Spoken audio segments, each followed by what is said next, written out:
Okay.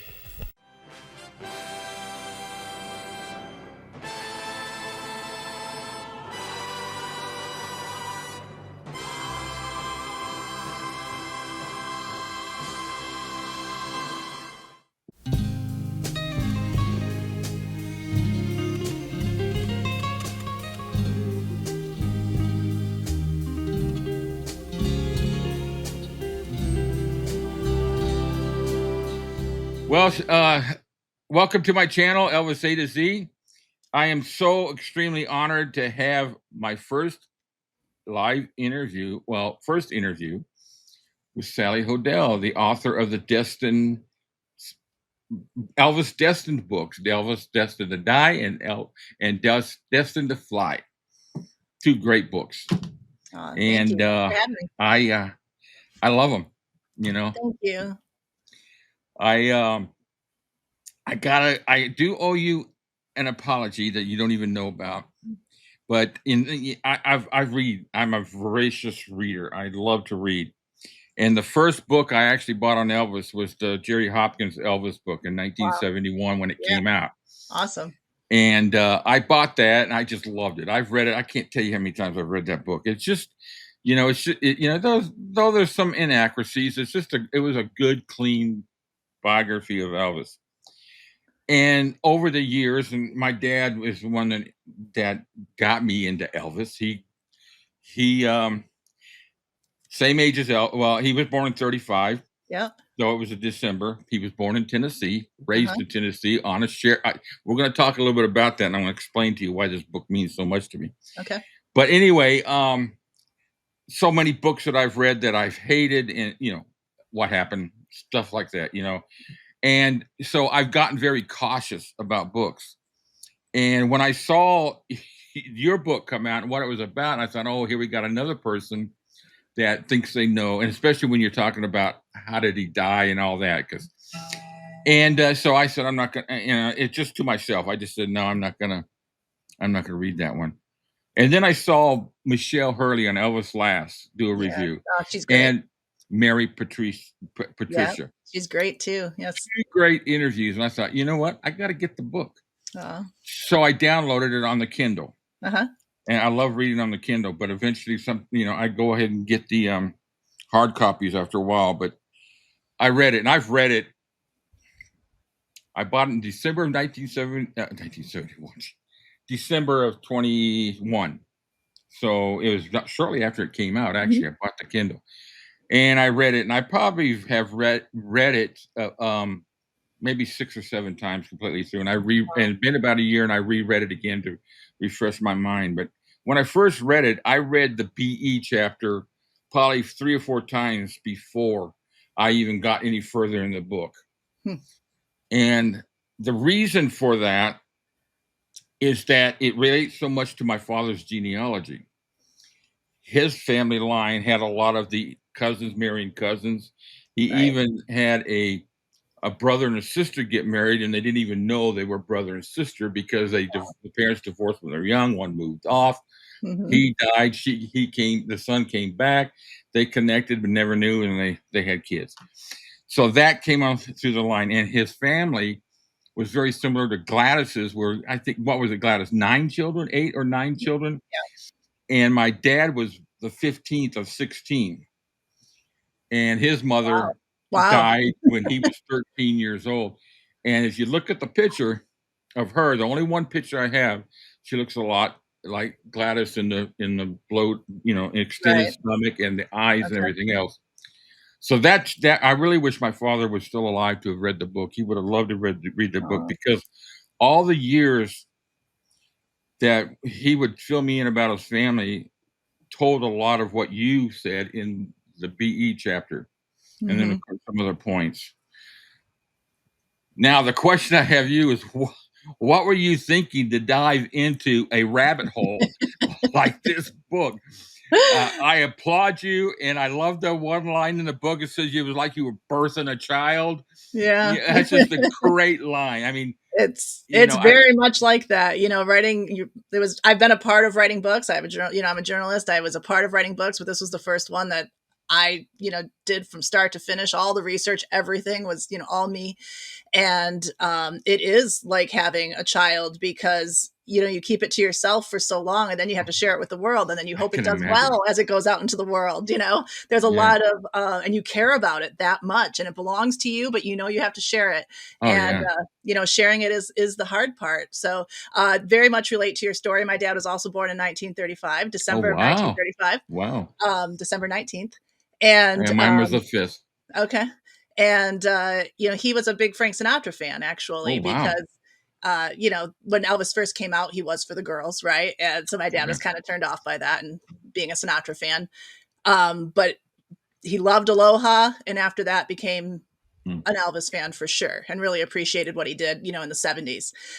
So that's how I discovered Elvis, because my Wow. dad would play records on the weekends, and it was a lot of Sinatra and Ray Charles and Jerry Lee and things like that. But Elvis was in the mix. So, Yeah. so I appreciate that. And also, my family's not from the South, we have Michigan roots, but it's that same history of hard work and perseverance Hmm. and trying to make things better for the next generation. Elvis Yeah. epitomizes the American dream. And I think Oh, that's relatable to everyone who believes in hard work and knowing what can come from that. So to me, it's the best American dream story ever.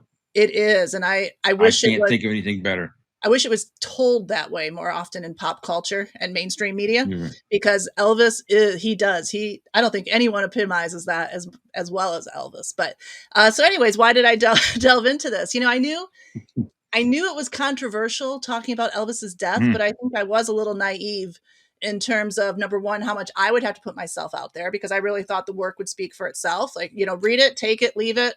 Right. But then it really took off, and I had to put myself out there more and more. And of course, because I believed in the work and I believe in what this layer of information does for Elvis's legacy, I'm more than happy to do that. But I didn't expect to have to do that. Right. And I knew it'd be controversial. And especially, I was in Memphis, I don't know, 6, 7 times, doing research and talking to people about this book. And, I got that look a lot, like, a book about Elvis dying, huh? Okay.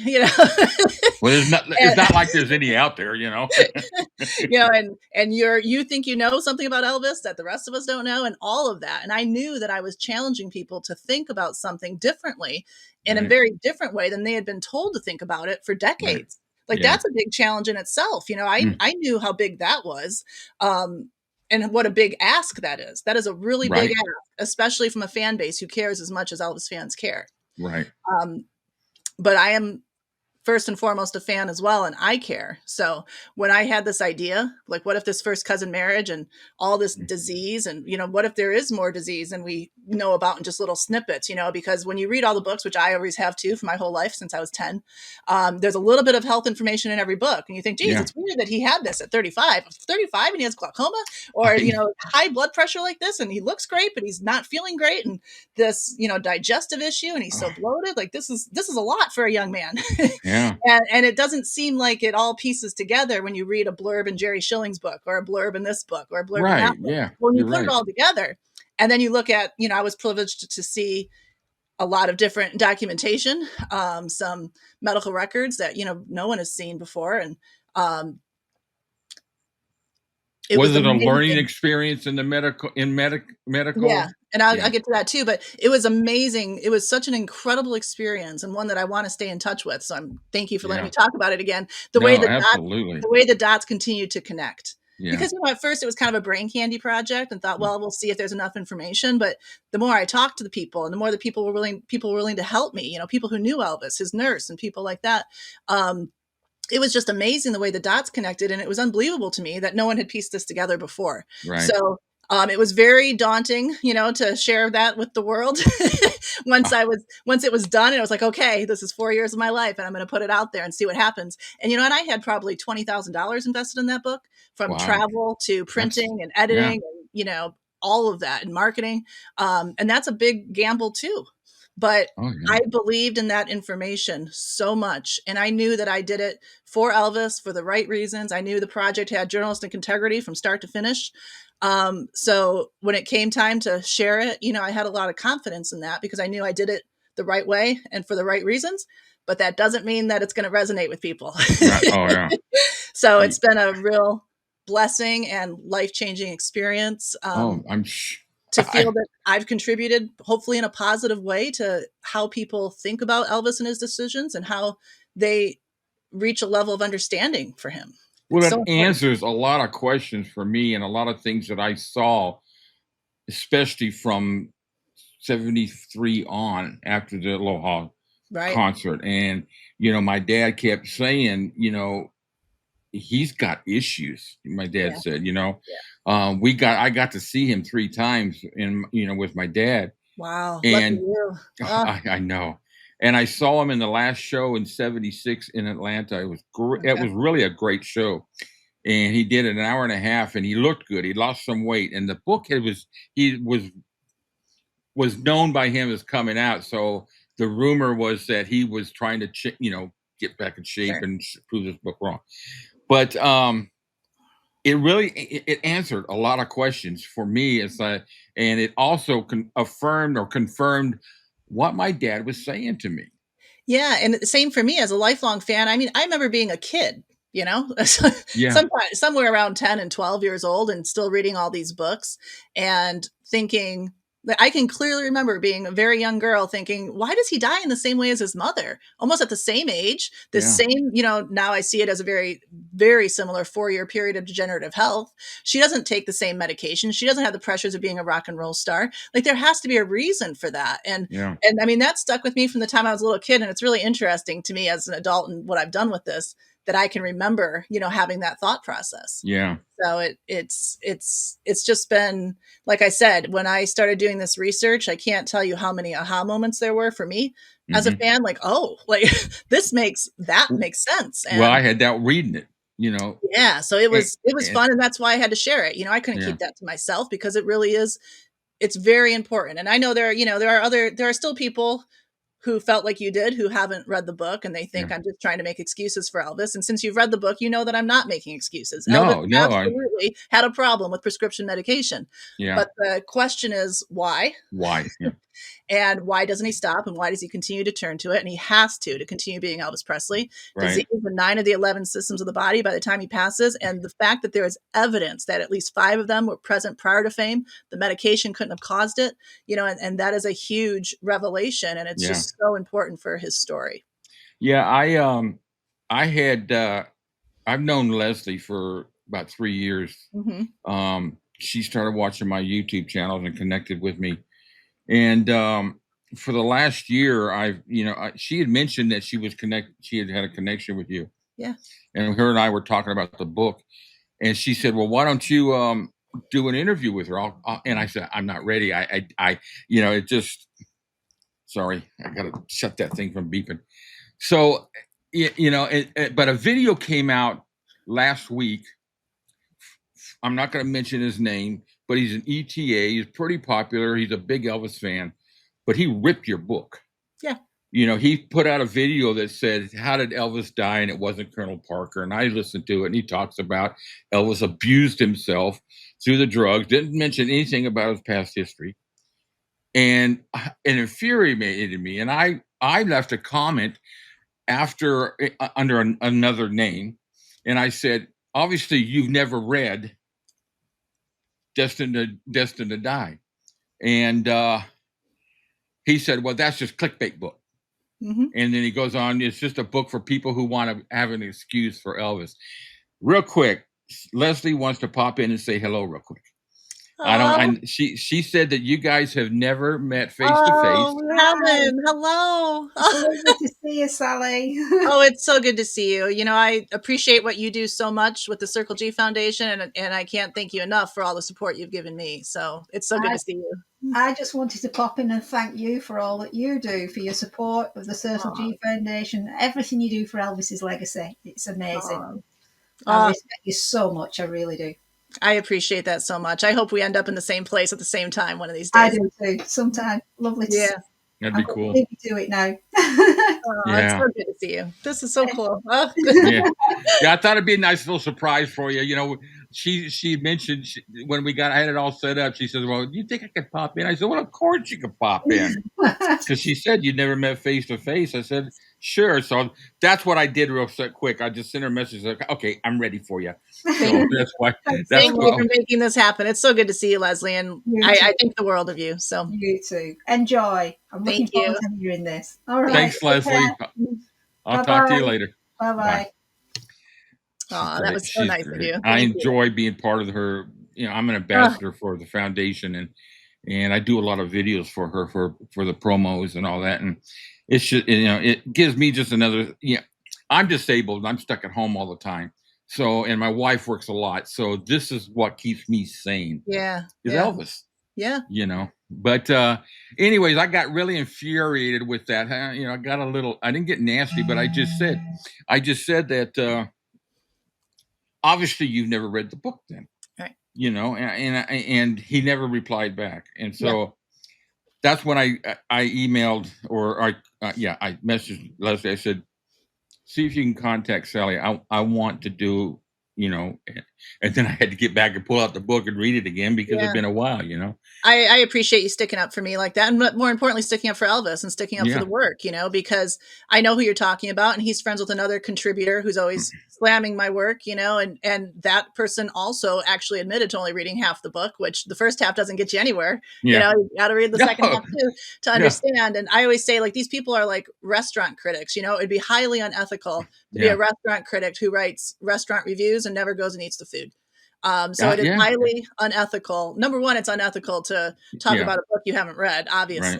Right. But I also think it's very unprofessional in our Elvis community to slam someone else who's trying to contribute and make a difference. There are people that I don't support. There are authors who are rather popular that I think write sensationalized material about Elvis Presley. And I will never make a video.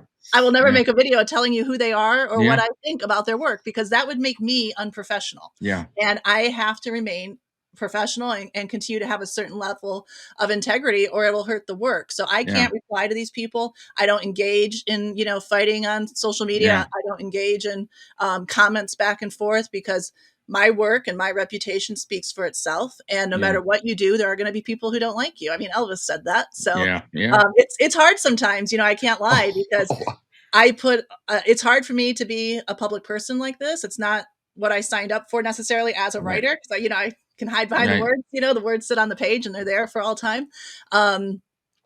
And I love it because it, like you said, with Lesley, it's connected me with people around the world. I have friends around the world. I went to I was invited to a festival in England to speak, and I spent a couple days in London because I had never been. And these Elvis fan friends, who I'd met once in Memphis, volunteered to show me around London. So I didn't even have to know where to go or what to do, and Elvis is amazing that way, the way he connects people. Oh, yeah.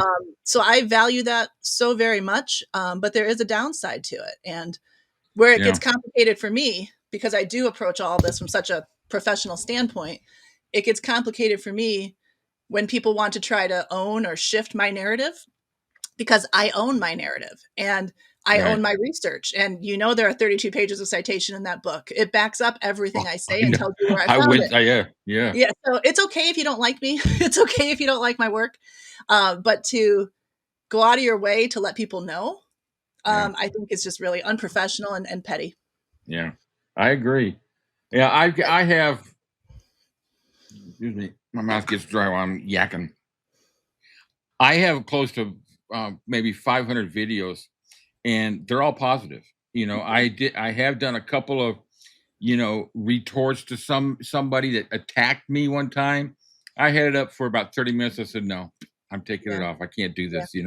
I'm just lowering myself to their level to do that. And I just ignore them. It's hard, isn't it? And I've got like 400 people that I've blocked from my channel because they put out the hate. And I just say, no, gone. If you have an opinion that's different than mine, that's fine. Express it in a decent way and, be nice. But when you do it in hate and you call him names, and I had one the other day called Elvis a pig to women and all that. And I said, bye. Click, I'm not putting up with it. No, there's no reason to, because that what you put out there is good and positive. So you can't let the negative in. And, there was a video that I made about talking about all the hate that's on YouTube and in a lot of the Elvis groups and how it hurts Elvis and it hurts Elvis history. And I mean, that I also did a video on cultural appropriation, and for some reason asking people not to express hatred towards people in Elvis's story was more controversial to talk about than cultural appropriation, which just blew my mind. You know, I thought one video would be much more controversial than the other. There's always somebody out there. Yeah, and it's okay, but I do keep talking about it simply because it's bad for Elvis. It's bad for Elvis history, and it's really bad and negative for our community. I mean, this is a lovely community. Like you said, you're at home and you're connected with people around the world, which is a lovely thing. And the same thing for me. I live in northern Michigan, you know, so this connects me. I spend most of my time, you know, raising my 4 girls, and this connects me with people around the world for work that I mostly do, you know, individually at home as I'm researching and writing, if I'm not out interviewing. And that's a lovely thing. So you just have to keep that negativity out. And unfortunately, you know, social media connects us, but it's also the downside is that it allows people to share false information. Yeah. It keeps me from binge watching CSI reruns. So that's the best thing in the world. You know? I do. If I'm not doing this, I gotta get that off vibrate. Put it over here. Vibration. I'm sure you can hear that vibrating in the microphone. You know, if I wasn't doing this, and I've set up my recording studio, I actually put a video up on my channel of me doing a cover of Muddy Waters with me playing all the instruments and all that. I just kind of take a break, you know. And it's just it's so positive, the Elvis and the music and all that. And my TV doesn't really stay on that much unless I'm watching a YouTube video. You know. It's rewarding work because it's the connection it brings, you know. I have the best, as a young Elvis fan, you know, I've never had friends before this work that shared my interest. And that was always a struggle for me. From the time I was in grade school and high school and college and as an adult, you know. And then, you know, my kids became my main interest, you know, for a while there. And then this work allowed me to reconnect with what I do professionally and then something I'm passionate about. But the connection it's brought, you know, with real friends, with shared interests for the first time in my life has been life-changing in a personal way. So both real impactful professionally and personally. Yeah. I'm going to relay to you how powerful the charisma and the aura of Elvis is. Okay. All right. I grew up with 2 deaf brothers. Wow. They are huge Elvis fans. Really? Yes. Wow.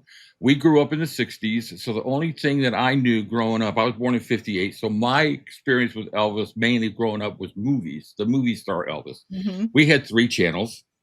And, you know, the remote control was me. Hey, Rick, turn the channel. You know, you know, and my brothers, we had our own sign language. We didn't learn sign language till we got out of high school. I grew up in Los Angeles.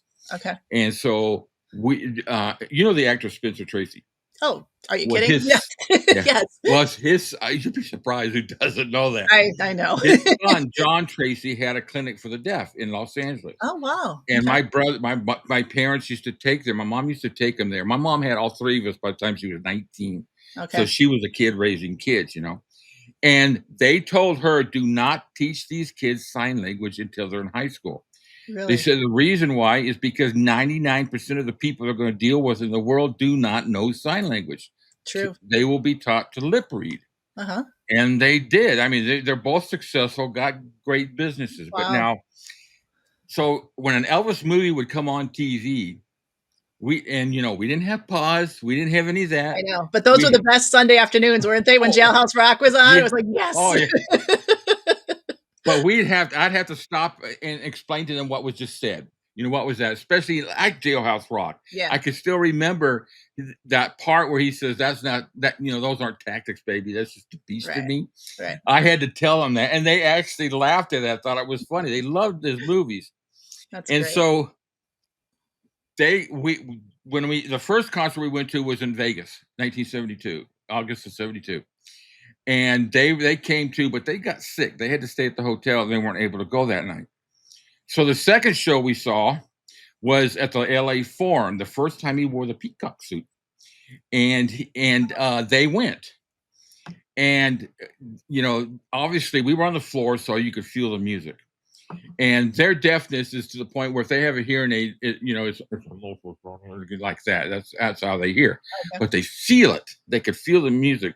But the charisma of Elvis is what got them. The stage presence, the man, Wow. and when he did Amen after I Got a Woman, and he goes down, and JD goes down, and all that, they were like holding the chair, like, this is awesome. And afterwards, they were just like, wow, wow, wow. They're huge Elvis fans, and all because not just so much, they've never heard his voice, clearly. That's remarkable.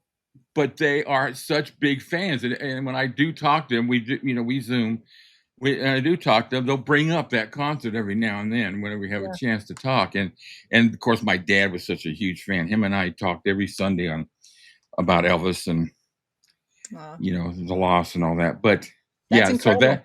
Elvis had such presence, and still, I mean, that's why he still has presence, decades later. And that's incredible. Yeah, let me see that. Well, we pretty much covered my bullet points, which I can't believe, because I got all kinds of bullet points. So, you had a lot of pushback, obviously. I think the thing that kind of excites me about doing a book like that are the people you met within Elvis's circle. And I loved Destined to Fly. I thought that was just a great story about Ron Strauss. And that was evidently the first person you met within the circle, right? Yeah, absolutely. And I did have a lot of pushback in the beginning, but like I said, I just kept responding in a real professional way, like just let the book speak for itself, and this is how I researched it. And there's 32 pages of citation, and I don't get a lot of pushback anymore. So I think it's interesting that, some people are still trying, because this book has been out for 4 years now, and it's still making an impact, and it's still making a positive impact. And it's thanks to people like you.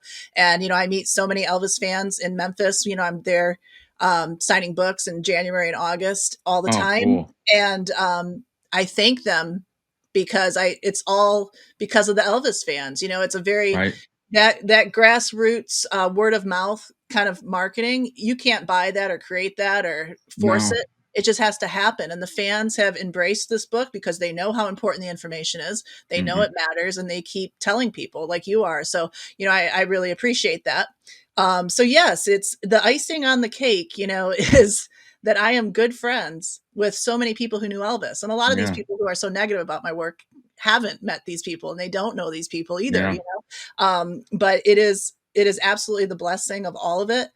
I tell my kids, like, Elvis's pilot is calling to tell you Merry Christmas. This doesn't happen to everybody, I know. But it's more than that. There's such good friends now, and people I've shared, the ups and downs of life with. And Ron Strauss was Elvis's pilot. He is the first person I met because he vacationed here in Northern Michigan. And meeting someone who knew Elvis in Northern Michigan is just about as unlikely as anything you can possibly imagine. I would think so, But someone, knew that I was working on the book, and then they knew that he vacationed here in the summertime to escape the Florida heat. And we connected and spent the whole day together, and we have been just such good friends ever since. Cool. I always refer to Ron as my anchor of integrity because the Elvis world can be challenging at times, and you have to know who you are, and you have to know why you're doing what you're doing. And Ron is a no nonsense guy. Like he knows right and he knows wrong, and that's it. There's no in between, and I value that. So he's been just a huge addition to my life, and especially professionally. And writing his life story was also such a gift, and the fact that he was happy with it. I didn't care if that book sold or not either, as long as Ron was happy with it. I didn't care if Destined to Die Young sold, because I knew it was important. It had to be done. It had to get out there, and the rest is out of my hands. But Ron's story needed to be told because it is a slice of Americana too. It's got a hijacking, and he's kicked out of school at 16, and joins the military, the Air Force underage, because he loves airplanes. It's an amazing story. And then all of a sudden he realized, I can do this, but he has to leave the military after 12 years with no benefit, to do it. And then he becomes Elvis's pilot. I mean, it's unbelievable. And he says, I still can't believe I was Elvis's pilot. And he's, exactly. Yeah, it's just, it's so surreal. I would have to imagine. Yeah. So just a really good guy. And his story is remarkable. And I know that people want to read about Elvis, and it is Ron's story. It's the 2 years he flew for Elvis. But as you know, we get such a view of Elvis as a boss, as the leader of that organization, because that whole story gets, just misinterpreted too, where Elvis couldn't do anything without the colonel's permission. And that's just not true. Elvis was very much in charge of Elvis and of that operation. So we see that with that professional distant relationship he has with the pilots. It's not as enmeshed as some of his other relationships because he has to hire professionals. Right. I always joke that if one of his cousins knew how to fly, they would have flown the plane. But it's one of the few times that they have to hire professionals, and it's a really interesting look at Elvis through that relationship. And Tish Henley Kirk was Elvis's nurse, so of course a huge resource for Destined to Die Young. And when you talk about people who were leery of my book, at first she was like, well, I don't know this girl, should I meet with her or not, and she did, and I'm very close with her too. She's also been just a huge support system, and just one of those people you're glad that if you had a life question, you need some wisdom, you go to Tish. And the list goes on. Guy Harris in Tupelo, he's passed now, but I was so fortunate to spend time with him and really learn about what Tupelo was like for him. Did you get to meet Sam Bell? Was he the one? He passed away just he was before already the movie sick came or out. passed, but Guy Harris was just such a gentleman. Yeah, I've read some of his. I think I've seen some videos about him and some of the things he's had to say. And it's people like him who let us know just how real and ordinary Elvis was. That's one of the things I'm always fighting against, especially in pop culture and even in our community. I think people don't want Elvis to just be a regular, normal guy. And Elvis was a regular, normal guy who did something extraordinary. And when we let him be that human, the story's even better. Yeah. And it's something we can all relate to in different ways. But when you meet the people who knew him, you understand just how down to earth and real Elvis was. And he was driven. Yes. Very driven. And not, someone, like even the recent documentary that came out last week, I thought really, again, made Elvis look very insecure. Yeah. And I don't understand that narrative because, yes, Elvis had moments of insecurity, but you cannot become Elvis Presley and be a completely insecure, weak man. Right. It's just not possible. So, people like Barbra Streisand, we know, have severe stage fright. She gets very nervous before going on stage. Oh, yeah. No one talks about Barbra Streisand being insecure. Nobody. Right. So why is it that Elvis, has some nerves going out on stage in 68 and then, why is it that that's insecurity with him and that he has this weakness, within his constitution, as opposed to he's doing it and he's going to kill it. He's going to be amazing at it. So it's just nerves like anybody else. It's not this high level of insecurity that makes him a weak person because his mom died. That whole thing drives me crazy. Right. And then when they want to bash him about the prescription drugs like that, and that was the worst thing about him, and he was just he died. The place where he died and all that. I don't even want to say it. Right. But, and yet they exalt people like Hendrix and Joplin and these other ones that died of drugs. They don't talk about that. They just talk about how great, and they were great. Right. But, no one gets the bashing that I've ever seen and the beating that he gets ever. I can't think of anybody. No, and it's true. And I had this conversation the other day with someone in the Elvis world, and, she thought it's because it's like Elvis, seems so perfect that people need to tear that apart. Maybe. I don't know, but because I don't know what it is. Like, why is it that his nerves aren't just stage fright? Why is that intense insecurity? Right. Why is it that his drug use, which was prescription medication, he wasn't doing cocaine, chasing it with vodka. Right. Like these other people were, and illegal drugs like the Beatles were using. This is all glorified drug use. Like these people needed it. They needed it to reach this creative status. Well, Elvis wasn't taking medication to reach a creative status. He was taking medication so he could continue to be Elvis Presley through all this disease and disorder in his very dysfunctional body, that couldn't handle the stresses of being Elvis Presley. And we see that in the touring when he goes on tour, and the first few shows are great. And then it gets worse because his very, compromised health shows through the stress of touring. And so I don't know why it is that Elvis doesn't get that. I don't even want to say respect because we really shouldn't be showing respect to the illegal drug use, but I don't know why he doesn't get that level of respect for what he was doing. Well, the other thing that the book gave to me was how driven he was to get out there and perform and be in such pain that he was, and he would still get out there and perform. And he had to be in such extreme pain. I mean, just that the Elvis in concert, you could tell he was in pain, but his voice was just incredible. just the digestive colon issue alone would have been the most intense pain that an average person could possibly imagine, who has a stomach problem for a couple of days, this was always, and it was for decades, and it was from the beginning of his life. We know that this was a problem. Gladys is on record, which was a remarkable piece of testimony that Rose Clayton Phillips shared with me. She did a ton of research on the books that she had written, and she had left that out. She actually helped Dr. Nick write his book, and she had left that piece of information out because she didn't think it was relevant. And she gave me the transcripts, of what was in those interviews. And there it was, that Gladys had issues with Elvis being constipated from the time he was a baby and toddler. Like there it is. Like there it is. And we have testimony of it being a problem in high school at Hume's, at Lauderdale. There's a person who testifies to that. So we have people on record sharing a piece of information that Elvis would have kept very private. Right. But it was still such a problem that a few people knew about it and talked about it before they even knew it had consequences, or validation to certain things. So just that pain alone. But then when we realized that he had an immune system problem that never would have been understood there, he had 𝐰𝐞𝐥𝐜𝐿𝐴, which means your body doesn't make enough T cells. He lived at night, so he's vitamin D deficient. So when he is constantly and chronically sick, and he is, and some of the guys, would write that off in their books as well. He's just trying to get more medication. It's like, no, he actually has a fever. He actually has an infection. We obviously see evidence of this, and we see it repeatedly because his body cannot fight infection. And I recently met someone who has a young person who has 𝐰𝐞𝐥𝐜𝐿A, and she's an Elvis fan. And she said, you have no idea how hard that would have been for Elvis to live with, because even with today's modern advancements, she has to get infusions and things like that to keep her immune system working properly. And I said, so you don't get sick anymore? She's like, oh no, I still get sick, but now those infections don't target my heart or my lungs or whatever they were attacking. So a very serious problem for Elvis. He absolutely 100% had it. We know it. Yeah. It's documented. I did not make it up. And we know. How do you make up a word like that in the first place? I mean, right. God, and Dr. Nick was, in his book, he would kind of list what Elvis had, but he failed at saying what it would have been like to live with these things. What were the consequences of them? And he didn't link them together properly. And I think that's too bad, because he missed a good opportunity there.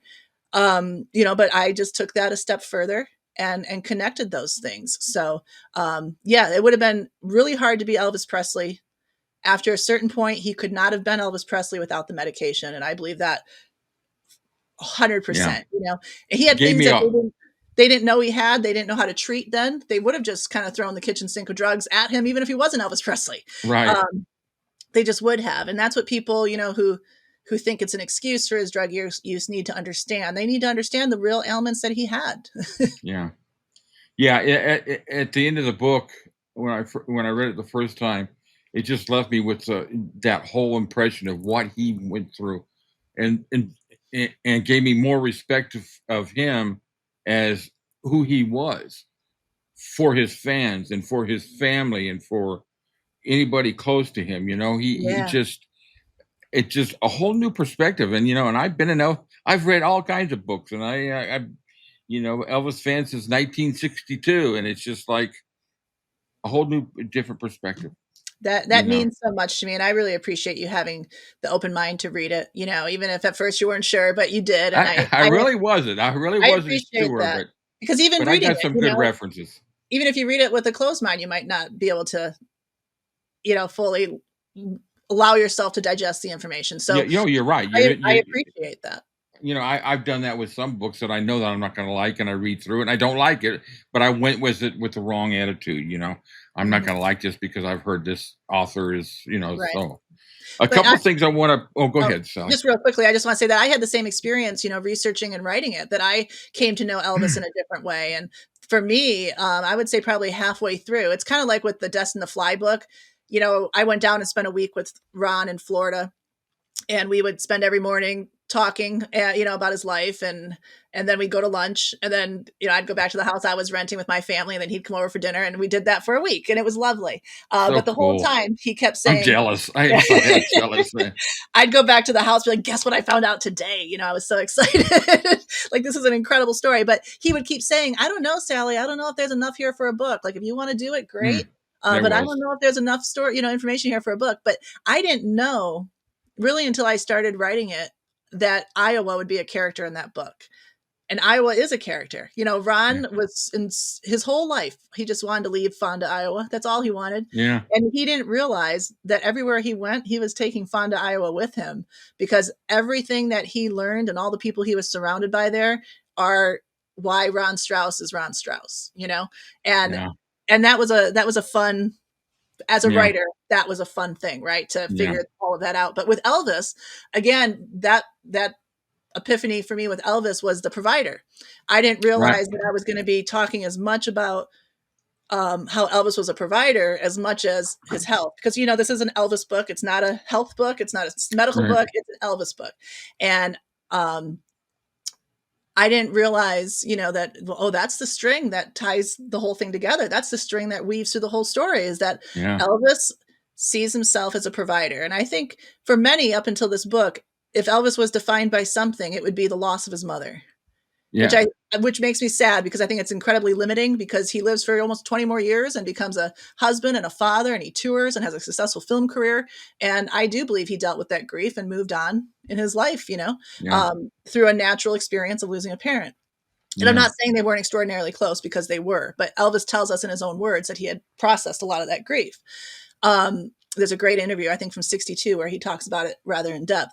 So if you remove that as how you define Elvis and his rise and perhaps fall, I think it's his experience with poverty is what really defines Elvis. Yeah. And from start to finish. So then when you see that line, that invisible string through his whole story of, I'm a provider, I am pulling Yeah. my parents out of poverty, and then it's my aunts and my uncles and my cousins, and then it's my friends and their families, and I am going to continue pulling everybody out of poverty, and then I have to keep them there.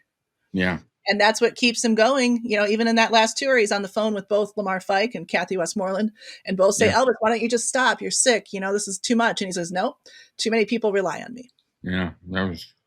Yeah. My dad. I told you, some of the kids were that were born. They were stillborn out of the 16, but he left. Most of them stayed there in Tennessee, and they just stayed. My grandfather wound up dying in the house he was born in. Oh, wow. Okay. And he lived to 108 years old. Really? Wow. Yeah, and he never remarried after his wife died. My grandmother died. She died when he was 13. But my dad had that instinct of being a provider. Mm-hmm. He was like, I'm getting out of here. He ran away from home when he was 15. They brought him back. Then he went and joined the Marines, and he headed out to Nevada, which is where I was born. But he was stationed in San Diego, and met my mom. And he was I had the two best parents in the world. My father made sure that we had everything, and and he had the same job for 35 years before he had to retire. And he made sure that we came first with everything.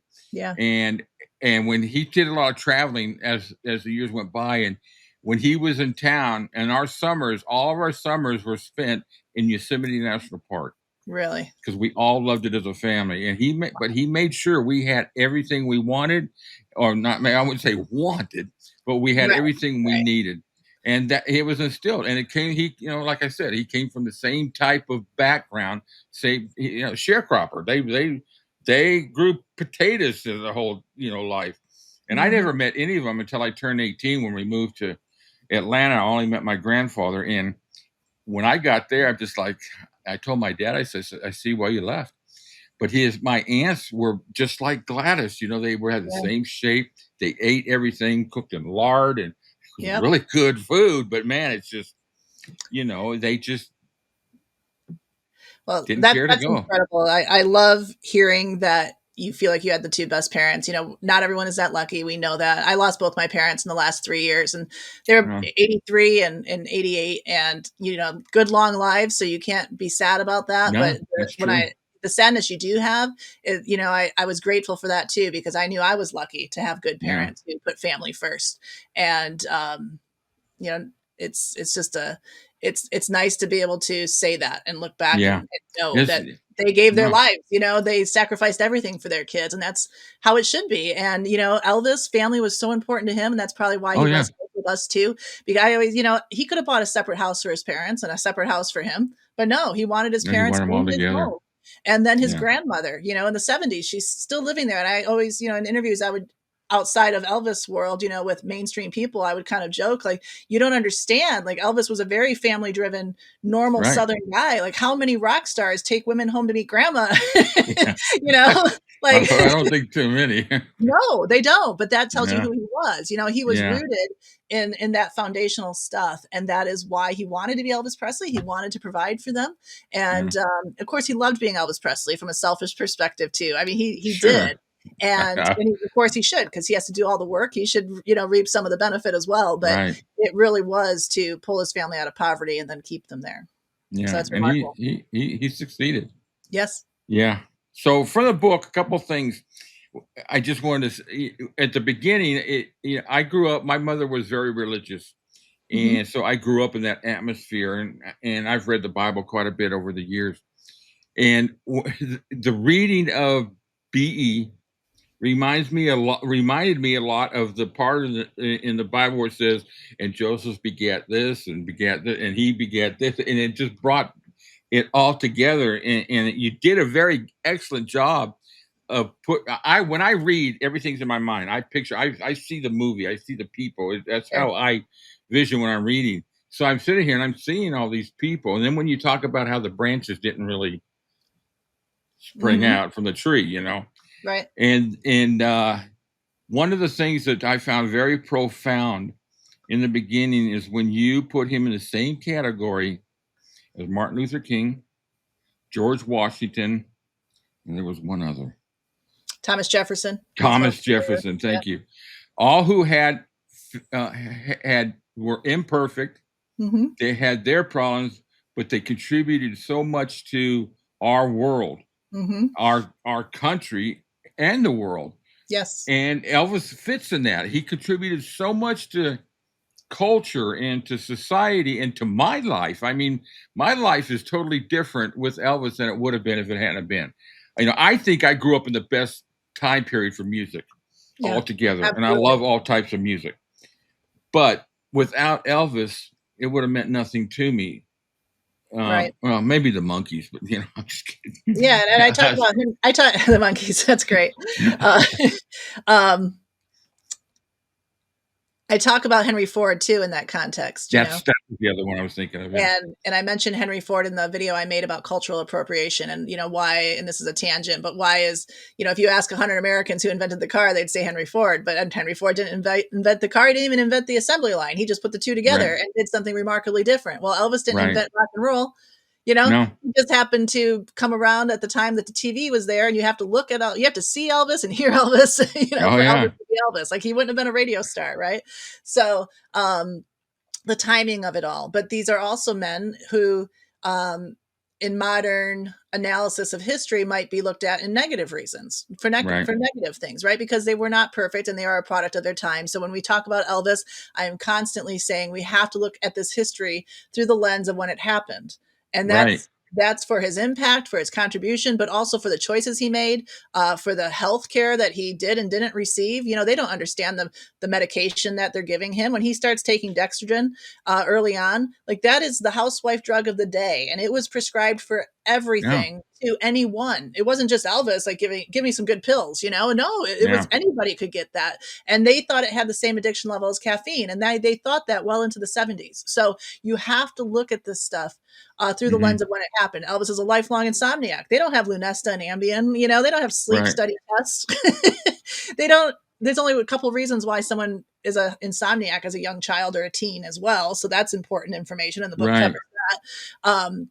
But we have to look at these things through the lens of when they happened.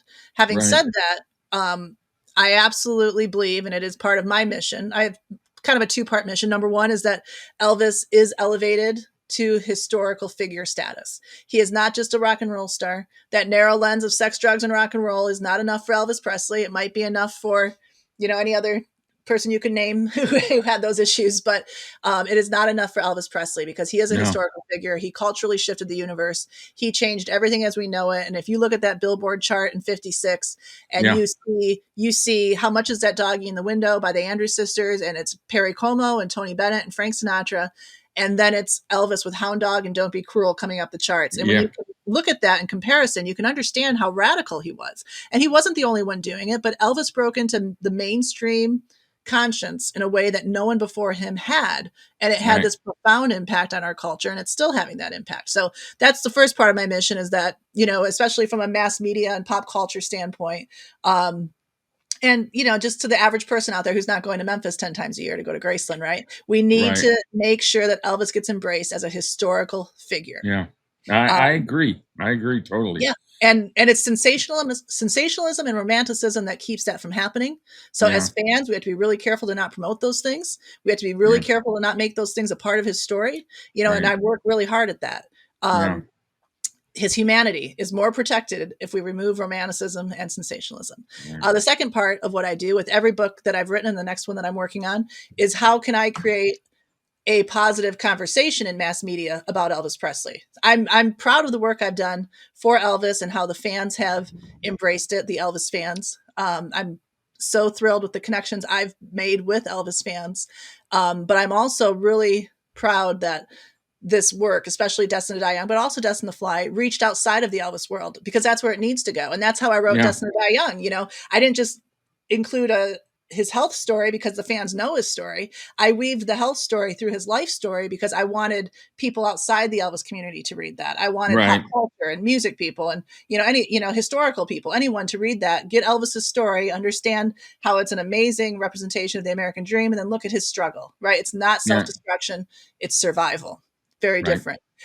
So I've been so lucky to have, TV, radio, and print interviews around the world, hundreds of them between both books, and having positive conversation about Elvis Presley. And I watched quite a few of them to get ready for this. Yeah, it's my goal. It's my number one goal. And it's such a privilege to be able to do that, to get people to think a little differently and to hear it a little differently and to be open to that.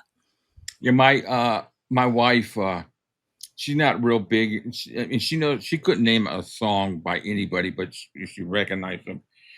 She wasn't really a big Elvis fan. She liked him, but she wasn't a fan when we got married. We've been 26 years now, and but since I've done this channel and started, she's met Lesley, and she's heard the stories. I show her my videos. What do you think about this? And it's something that's talking about his humanitarianism or just his music or whatever, and my channel is dedicated to that. Like you were saying, it's to get out of that rock and roll, sex and rock and roll and drugs and all that.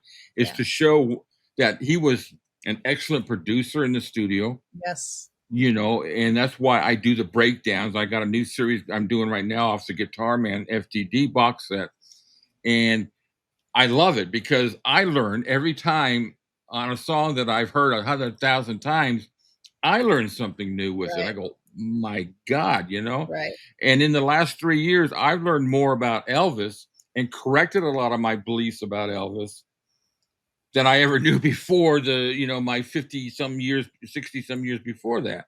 Yeah. And it's all through my research and reading books like yours. And I just recently read Lisa Marie's book.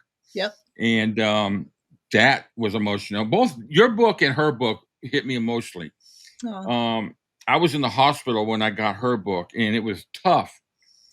And to read it, and I cried it sometimes because it was just brutal. Yeah. And the points in your book that related to my father, I could hear my father saying those things. It really hit me.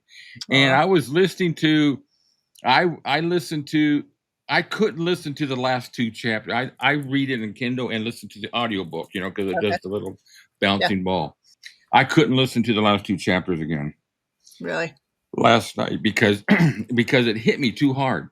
It just it's so, it hurts to see, or what he went through and the pain that he was going through. Yeah. And it's hard to know that he didn't understand. That's what's hard for me at times, is like, oh, he didn't really understand what was wrong with him. I mean, he knew he was sick. He knew his something health was wrong. Absolutely. He knew certain aspects of it. We know that he had, a great interest in his health and wanted to understand things. So when he has a problem with his colon, he asked Dr. Nick for a book on the colon and how it, functions, so he can understand what's happening. He had a thirst for knowledge in that way, but he still, you know, he dies not knowing just how sick he is. He dies not Yeah. knowing that most of it isn't his fault. He dies not knowing everything that's wrong with him. And that part makes me profoundly sad because he gave the world so Yeah. much. Yeah. And then, And he you know, dies wondering if people are going to remember him. yeah, and also thinking, gosh, he must have thought, I'm working so hard, I'm trying so hard, I'm trying to share my gift with so many people. Why is this such a struggle, you know? Yeah. And he didn't know a lot of what Yeah. was wrong with him, and he only had one way to fight it, you know, and it was either quit or take the medication, right? Yeah. So he takes the medication to continue being Elvis Presley, and that is a fact. There is room to debate. You know, I say all the time, there's room to debate what did more harm, these diseases and disorders, or the overuse of this medication. Combination. There Yeah. is room to debate that. And that's why I don't know why the critics don't give me that in return. Like, you have to admit he was sick. You have to Well, admit he had disease. they and wouldn't be 9 of the called a 11 critic otherwise. symptoms. Right. But like, I didn't, you know, it's all documented. There's not a Yeah. suggestion of any of it. This is all documented what Elvis had. And then the testimony tells us when it was, you know, a problem. Yeah. So you know, there's room there to debate those things, but it does make me sad that he didn't know. And again, just that he gave so much. And then, you know, in the beginning, people were like, oh, his health information is private. He probably wouldn't want that shared. And it's like, no, I think he would. I think Elvis would want this level of understanding and knowledge because Yeah. he would have liked to have had it himself. And he wouldn't want to be known as a guy who took too many pills and died in the bathroom, because I mean, first of all, it's just not enough given his legacy and his contribution, but it's so unfortunate given that he truly was an ill man with real disease, real disorder, and was trying to medicate his way through them. He also had a huge problem with prescription medication. Yes. Right. But both things, you know, I always say all the time too, Elvis is complicated because you have to hold two things in tandem that seem to be opposites. Right. And that does take a lot of brain That's power. a good point. That's a good a lot point. of brain power and a lot of patience, but you have to hold two things in tandem that are both true. Yeah. And both things are absolutely true. So yeah, there's so many Geraldo Riveras out there, and there's so many people that just they thrive on the negative, and you know, I prefer not to do that. But I think you're right. I think he would want people to know. He would want his fans to know, because I think he would think that he would think that he would be helping people that might be having the same issues. I agree. That's just him. I agree. And I hear from people all the time who suffer for some of these disorders, and they're the ones who see it immediately, them and most health professionals, you know, but the people who have had these ailments, or, you know, I heard from a husband whose wife suffered from one of the ailments, and they know it firsthand. They know how it compromises what you want to do, what you can't do, what your limitations, the pain, the suffering, you know, they know it firsthand, and they're the ones who relate to the material first. And that's just humanity in life. And that's how people are. You know, if you haven't had compromised health, if you don't have an understanding of what it's like to be chronically ill and need medication through chronic pain. Like, chronic pain wasn't a thing that was really understood in the 70s either. Now we know that's a real thing that is hard to diagnose and pinpoint and live with. So, you know, that's just all part of it. But yeah, I do think that Elvis would want his story to be known as one of survival, because I think he must have felt that way. Like, I'm surviving all this poverty, and then I'm surviving this really intense fame, and boy, it's hard to live with, but these fans put the shirt on my back, they can take it off, right? Like, that whole thing, like, he appreciated his fans. He knew how they changed the trajectory of his life and his family's life. I got to believe he's the most written about person ever, and negative, positive, whatever. And so, you know, there's something in my job in the Elvis community is to keep that positive about him going, that legacy alive. And I know that's the same with yours, as far you do it in a different way than I do, in an excellent way. Once again, I can't stress enough how much I enjoy the book. Thank you. And I appreciate what you do. I appreciate what you do as well, because, you know, it is fascinating. I've talked about this a lot with, you know, I'm friends with a lot of Elvis contributors, obviously. And I think and everybody, so even if you're just, you know, if you don't contribute, if you're a fan and you contribute just in discussion on groups and pages and things, it's amazing how there's something for everyone in the Elvis world. You know, some people, like, I don't have real knowledge of the music in terms of how it's put together and produced, because that's not my skill is writing and research research and Right. the humanity and the story of it. But then, I have friends who understand the music and how like this doing the guitar part here instead of there. And, Yeah. all of that is brilliant in a way that I Yeah. can't talk about. And then there's fans who know like what jumpsuit at what show and that song that he sang only in August of 76. That was the only time he ever sang that song on stage, that kind of thing. Like I don't have all that either. Mine is the personal story. Why does he make these decisions? What kind of life stuff is going into making these decisions? And then where is the testimony and the documentation to answer those questions? So I love how there's kind of something for everyone in terms of what they're great passionate title about. for an album too. Something for everyone. Yeah. But it's in terms of what they're passionate about. Like you said, you're a musician, so it fits your niche, and then it gives you something further to delve into, which is, I think it's lovely. Yeah, and I get a lot of good comments about it. People really like what I do. To wind this up, I have just a couple questions. Sure. On a personal note, your next book. Yes. Any topic, or do you not want to say? Or yeah, no, I'm well into working on it, and it's not going as fast as I would like, but hopefully it'll pick up steam here with winter and life being a little quieter in northern Michigan. It's called Destined to Give: The Legendary Generosity of Elvis Presley. It's a topic that's been touched on before, but it won't be a laundry list of he did this and this and this. It's more, and it will include those stories, but it's more of a why. Again, why did he take the medication? Why does he continue to take the medication? So why this level of generosity, and where does it come from? And I want to explore how it was a learned behavior when he was on the receiving end of it in Tupelo from people who had little more than he did, but they shared what they had because everybody was surviving. It goes back to that survival idea again. So I want to delve into it from that perspective. I think inside the fan base, there's kind of sometimes a thought of Elvis being godlike. So that's why he's so charitable. Superhuman, right? And then outside the fan base, there's the people who don't understand think, well, how many drugs did Elvis take before he gave that car away? And outside of the fan base, most people that I talk to do not know any of the stories of Elvis's generosity, the cars, the jewelry, the medical bills, all of that. So it's going to be putting all that in one place, but then explaining the why. Why does he keep gravitating towards this and keep doing it? And how does that fulfill him in a way that fame and music and money doesn't? So I'm excited about it. I hope it'll be done soon, but still I'm looking forward to that one. That's a topic that I've always been impressed with him. He was such a charitable person. Some of the things that I read and hear about what he did is just right. And again, we know it. Like as lifelong fans, we're well aware of the incredible human being and man that Elvis Presley was through great adversity. It wasn't easy to be that famous, and he found ways to connect with people. That were really amazing given the level of his fame. And so it's not for us, although we'll enjoy it as fans, I hope, but it's for outside the fan base too. Like if I can have conversations in mainstream media about Elvis's generosity when no one else is talking about that, and this book allows that conversation to happen, that's my ultimate goal. Excellent. One last question.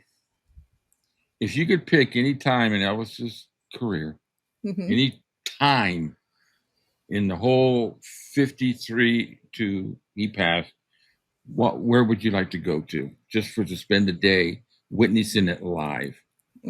Concert or movie set or anything? Curious thought.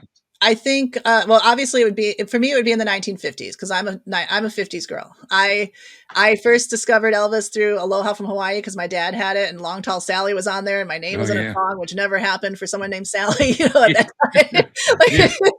I was always the only Sally and there were like 15 Amy's and 10 Stephanies, so it was, that was nice as a kid. And, and I remember seeing him in the jumpsuit and thinking, boy, that's different. That looks really different, from anything I've seen before. But then when I discovered 50s Elvis, I remember hearing Don't Be Cruel for the first time. And I tell this story all the time. I had a purple cassette player and I'd sit in the driveway and put the tape in and play, rewind. And I remember thinking, I've never heard anything like this. This is like the best song I've ever heard, And great song. Yeah. So, and then from there it was James Dean and Marilyn Monroe and, everything 50s that I gravitated to as a kid. And of course I came to love the 60s and 70s as well. Don't get me wrong. So I would probably, what I would love is to be in New York for a TV appearance for a couple of reasons. Number one, I'd want to see not only Elvis's nerves, but how gracefully he handled being in a place that definitely would have made him uncomfortable. Yeah.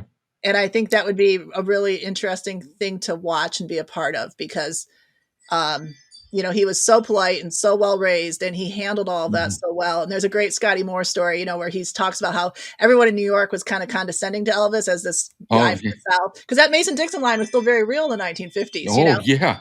very real. And they were kind of condescending, like, who is this kid, and Elvis would respond to everything as, yes, sir, no, sir, yes, ma'am, no, ma'am. And Scotty Moore says, no one realized that he was really saying, F you. Because Elvis knew they were being condescending to him. Like, my dad, when we moved, I lived in Connecticut up till 13 years. What year is this? 20? We moved down here in 2013, but my daughter was born there. So all she knew was Connecticut. Yeah. So when we came down here, we would go through Dunkin' Donuts or we'd go through Chick-fil-A, and they'd always say, "Thank you for coming. Thank you. Thank you." And my daughter goes, "I can't take the thank yous anymore. It's just too much." And now it's like she started working at Dunkin' Donuts, and it's just like it's part of her life now, It's a funny story because, being from northern Michigan or from Michigan, originally from Detroit, and you don't realize how unfriendly people are here until you go and spend time in Tennessee. Yeah. I used to go to Detroit there was outside of Detroit. I can't remember what it was. The job I had was I worked with Ritz-Carlton and Marriott. And we built hotels. Okay. And we managed them and all that. And I was the engineer.